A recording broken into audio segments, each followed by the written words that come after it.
சென்னையில் இப்படி ஒரு கோவில்னு ஆச்சரியப்பட வச்ச கோவில் தான் இஸ்கான் டெம்பிள். இது ஒரு கிருஷ்ணரோட டெம்பிள். இது கரெக்டாக எங்கே லொக்கேட் ஆகிருக்குன்னு பார்த்தீங்கன்னா ஈசிஆரில் அக்கறையில். இது ஒரு வெள்ளை மாளிகைன்னு நம்ம சொல்லலாம். அந்தளவுக்கு பிரம்மாண்டமாக இருந்த ஒரு கோவில் தான் இந்த இஸ்கான் டெம்பிள்.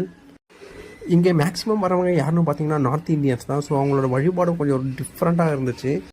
அவங்க வழிபாடு முடிஞ்சதுக்கப்புறம் கிருஷ்ணருக்காக ஒரு சாங் பாடுறாங்க. அந்த சாங்குக்கு ஏற்ற மாதிரி நிறைய பேர் டான்ஸ் ஆடிட்டு இருந்தாங்க, பாய்ஸ் தனியாகவும் கேர்ள்ஸ் தனியாகவும். அது ரொம்பவே நல்லா இருந்துச்சு. ஒவ்வொருத்தரும் டான்ஸ் ஆடும்போது அவங்க கூட ஹேர் ஆகிட்டே இருந்தாங்க. ஸோ அது பார்க்கவே நல்ல என்ஜாய்மெண்ட்டாக இருந்துச்சு.